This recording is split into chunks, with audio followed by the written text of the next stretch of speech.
کہ اگر وہ پھینک دے تو آدھی دنیا ختم ہو جائے.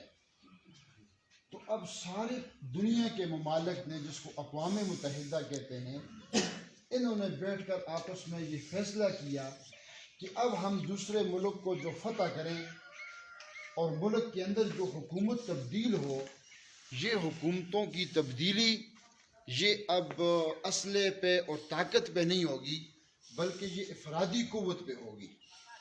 جس کے پاس افرادی قوت زیادہ ہوگی تو وہ حکومت کرے گا، اس کو اختیار ہوگا. اسی کو جمہوریت کہتے ہیں. اور یہی چیز ہے جو اس وقت ہمارے ملک کے اندر بھی اور ساری دنیا کے اندر بھی رائج ہے. ہمارا ملک پاکستان اسلام کے نام پہ بنا ہے اور 74 سال اس کو ہو گئے ہیں. اور آج بھی علماء، جس طرح مجھ سے پہلے آپ سے اعظم خان نے جس طرح بات کی ہے کہ اگر ہم غور کریں تو ہمارے پاس جو کچھ دین کا نقشہ ہے یہ ان علماء ہی کی محنتوں کی وجہ سے ہے. آج اگر ہم مسجد کی طرف چل کے جاتے ہیں، نماز پڑھتے ہیں، کلمہ پڑھتے ہیں، ہمارے بچے قرآن پاک سیکھتے ہیں، ناظرہ پڑھتے ہیں، اور جو بھی آگے چلتے جائیں، یہ دین سے جو ہماری واقفیت ہے، دین سے جو ہمارا لگاؤ ہے، یہ علماء اکرام کی وجہ سے ہے کہ انہوں نے ہمیں سکھایا ہے. اور اس وقت دیکھیں آپ، ہم یہاں اپنے علاقے کی سطح پر لیتے ہیں کہ یہ فلاں کے ساتھ میں ہوں اور وہ فلاں کے ساتھ کھڑا ہے، اور وہ آگے جا کر کسی اور لیول پہ دیکھتا ہے. تو یہ اتنے چھوٹے لیول کی باتیں نہیں ہیں، یہ جنگیں یہاں کی نہیں ہیں، یہ بہت دور لڑی جا رہی ہیں. صرف یہاں ہم استعمال ہوتے ہوئے دکھائی دے رہے ہیں.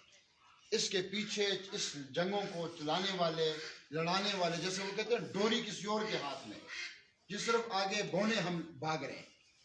تو بات یہ ہے کہ اس وقت جس مقصد کے لیے جمعیت علماء اسلام، جو علماء اکرام کا پلیٹ فارم ہے، جو سیاست کے اندر ہے، جس کا مقصد یہ ہے کہ اس ملک کے اندر اسلام محفوظ ہو، مدارس محفوظ ہوں، علماء محفوظ ہوں، دینی کلچر محفوظ ہو، دینی تہذیب محفوظ ہو. آپ مجھے بتائیں، یہ پچھلے 10-12 سالوں میں، 8-10 سالوں میں، جب سے ہماری یہ موجودہ جو صوبے کے اندر حکومت ہے، اس کے آنے سے پہلے ہمارے نوجوانوں کے اندر اتنی بے ادبی تھی جو آج ہے. سر عام علماء کی توہین، بزرگوں کی توہین، بڑوں کی حقارت، دین سے بیزاری، علماء کے خلاف طرح طرح کی باتیں کرنا، یہ کس طرف معاشرے کو لے کے جا رہے ہیں؟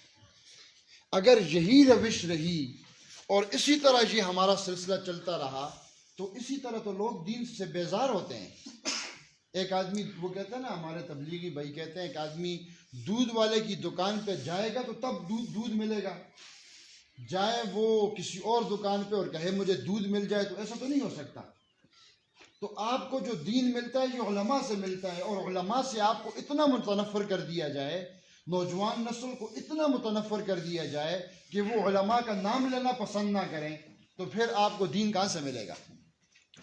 تو پھر وہی جو ناچ گانے ڈرامے ہو رہے ہیں، انہی کے ذریعے جو دین کا ایاک نعبد و ایاک نستعین پڑھیں گے اور آگے کرتوت کچھ اور کریں گے. تو یہ ایک سوچی سمجھی سازش کے تحت ہماری اس نسل کو، ہمارے نوجوانوں کو، ہمارے اس ملک کو بے راہ روی کی طرف لے جانے کی کوشش ہے. تو اس لیے دیکھیں، جو آدمی، جس سے کسی کو تکلیف ہوتی ہے نا تو اسی کو لوگ گالیاں دیتے ہیں. اب مولانا فضل الرحمان کو سب سے زیادہ ٹارگٹ یہ طبقہ کیوں کرتا ہے؟ اس لیے کہ ان کے سارے منصوبوں کو فیل یہ آدمی کرتا ہے، ان کے سارے پروگراموں کو فیل یہ کرتا ہے، اس لیے کہ یہ سمجھتا ہے، اس کو پتہ ہے کہ یہ کیوں آئے ہوئے ہیں اور یہ کیا کرنا چاہتے ہیں، اور آگے ہماری اس نسل کو، اس قوم کو کہاں تک لے کے جانا چاہتے ہیں.